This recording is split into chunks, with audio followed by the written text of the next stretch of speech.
What if the one person you've been waiting for, the one with the magic key to fix your life, is the person you see in the mirror every single morning? This isn't the story of a celebrity or a silver spoon athlete. This is the story of David Goggins, a man who knows what it feels like to be broken. And if you skip past the noise and the pain, you will miss the one quiet lesson that could give you back the strength you thought was gone forever. Simple fuel. Let's start with something we do every single day: eating. For most of us, food is about comfort, pleasure, or just quieting a rumbling stomach. For David Goggins, it's something else entirely. It's fuel for a war. Not a war overseas, but the war against the voice inside that tells us we're too old, too tired, too weak to keep going. He doesn't count calories, he counts consequences. Every single thing he eats either builds him up or softens him. For someone over 50, that idea is a game changer. Think about your breakfast. Goggins starts his day with a small, simple bowl of plain oatmeal, maybe with a little protein mixed in. No sugar, no toppings. You might think, that sounds miserable, but think about how you feel after a sugary breakfast. A quick spike, then that familiar crash an hour later, leaving you foggy and reaching for another coffee. His oatmeal delivers slow, steady energy that lasts for hours. It's not about flavor, it's about function. It's a promise to himself that he will not quit halfway through the morning. Next comes his go-to for recovery: pure egg whites. As we get older, rebuilding and maintaining our muscle is not a luxury. It's essential for our mobility, our metabolism, our independence. The yolks have nutrients, absolutely, but they also have fat that can slow down digestion when all his body wants is the raw material for repair. He chooses egg whites for their pure, unadulterated protein. It's the cleanest currency for resilience.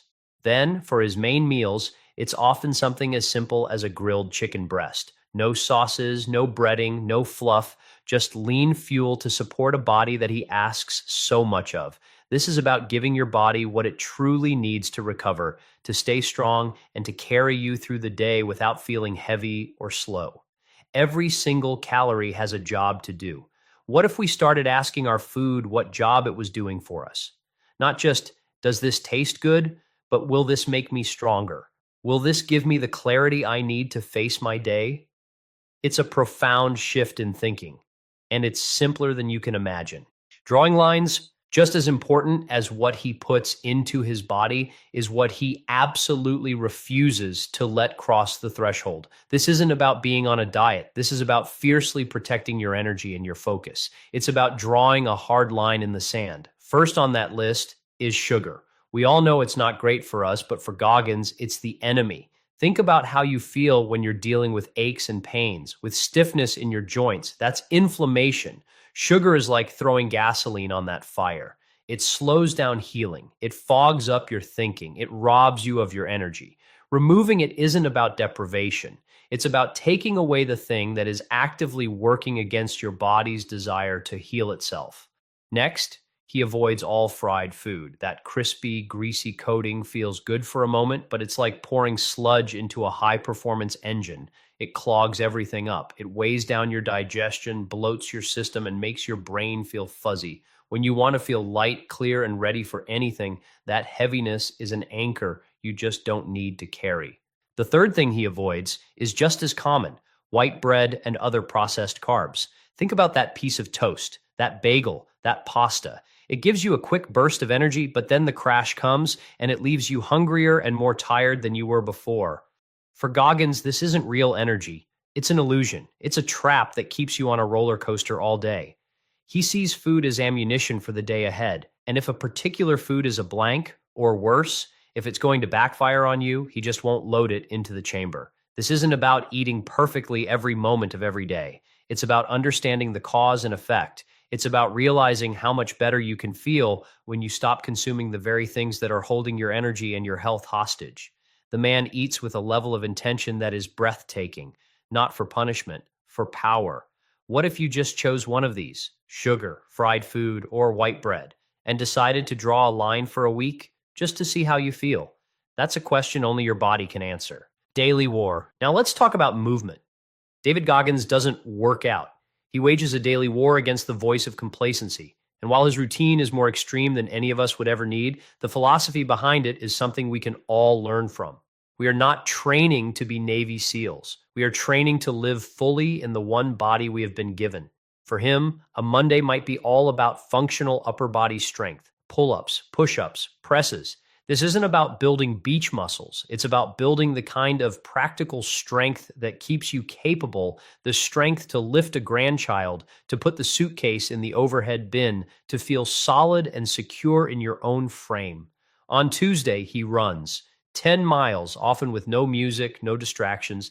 It's not cardio. He calls it a conversation with pain. For us, maybe it's not 10 miles, maybe it's a 20-minute walk. But what if we tried it without the phone, without the podcast, just us and our breath, just noticing when that voice says, let's turn back, and gently choosing to go a little farther? On Wednesday, he focuses on body weight training. Pull-ups, burpees, squats, no fancy machines, just gravity and his will to fight it. This is about remembering that you are your own gym. You don't need an expensive membership to get strong. You just need the floor and the desire to not let gravity win. His Thursdays are about high-intensity work, the kind of workouts people tend to avoid. But it is in that discomfort that the body is forced to adapt and get stronger. For us, that might just mean walking up a hill instead of on a flat path or climbing a few flights of stairs. It's about introducing a challenge, no matter how small. His Fridays are about building raw, foundational strength with things like deadlifts and weighted carries. This isn't about getting bigger. He says it's about getting harder to break. For us, carrying a heavy grocery bag in each hand is a farmer's carry. It builds grip strength, core stability, and the kind of ruggedness that protects us from falls and injury. His weekends are about staying mobile and recovering, but even his rest day involves movement. Because for him, stillness is where the body gets soft. The lesson here is not in the specifics. It's in the consistency and the purpose. He trains to be ready. What if we moved our bodies each day with the simple intention of being ready for life? Inner rules. You can eat the same food. You can even try to do the workouts. But if you don't grasp this next part, none of it will ever stick. The reason David Goggins is who he is isn't because of his body. It's because of his mind. He has built a mind that is simply unshakable. And he lives by a set of rules that you and I can start using today in our own lives, in our own way. His first rule is simple. Do something that sucks every single day. Now, sucks is a strong word. But what he means is do something that creates a little bit of purposeful discomfort. It could be taking a cold shower for 30 seconds at the end of your warm one. It could be doing the dishes when you're tired and want to leave them for the morning. It could be making that phone call you've been dreading. Why? Because comfort is the enemy of growth. When we willingly step into small discomforts, we prove to ourselves that we can handle hard things. We build resilience, one tiny act at a time. It's like a vaccine against the victim mindset. His second rule is what he calls the accountability mirror. He literally writes his goals, his weaknesses, his truths on sticky notes and puts them on his mirror. So every morning he has to face reality. He has to look at the man in the mirror and be honest. For many of us, the mirror is a place of judgment. We see the wrinkles, the gray hairs, the ways we've let ourselves down. What if instead it became a place of gentle, honest conversation? What if we put a note on it that said, go for a 10-minute walk today? Not as a command, but as an invitation, a promise to ourselves.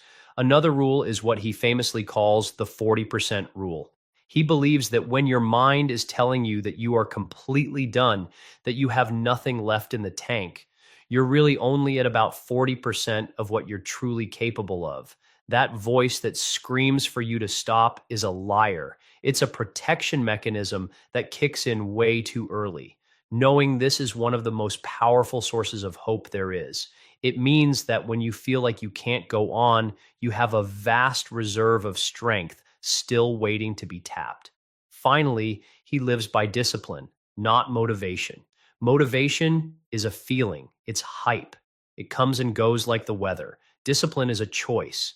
It's what you do when the feeling isn't there. It's getting up when it's cold and dark. It's choosing the healthy meal when no one is watching. Discipline is the quiet, steady engine that drives real change. Quiet choice. There's one final rule that holds all the others together. It's to be uncommon among the uncommon. At first, that sounds impossibly intimidating, but the truth of it is beautiful. It's not about being better than anyone else. It's about holding yourself to your own highest standard. It means that even when you've succeeded, even when you've done well, you don't settle into comfort. You don't get lazy. You stay true to your path. You continue to do the hard things, the quiet things, the disciplined things, not for applause, but because it's who you've decided to be. It is an internal promise. The most amazing thing about David Goggins is not his list of accomplishments. It's not the world records or the Navy SEAL training. The miracle of his story is that he was once a 300-pound man who felt broken, lost, and afraid. The man you see today was not born. He was built. He was built through millions of tiny choices. The choice to get out of bed, the choice to put on his running shoes, the choice to eat the oatmeal, the choice to look in the mirror and tell the truth. He is not a superhuman. He is the living, breathing proof that the most powerful force for change on this planet is the human will. And that same will, that same power to choose, lives inside of you. It lives inside of every single one of us. It may be quiet. It may be buried under years of doubt or pain or disappointment, but it is there. You don't have to run an ultra marathon. You don't have to do 4,000 pull-ups, but you can make a choice today. You can choose to go for a 5-minute walk. You can choose to drink a glass of water instead of a soda. You can choose to face one small thing that you have been avoiding. That is where it starts. It doesn't start in glory. It starts in the quiet, humble, solitary decision to try. The man you want to be, the life you want to live, is not out there somewhere waiting for you. It is waiting on your next choice. The power is not his. It's yours. Try this today. Make one uncommon choice, just one, and see what happens.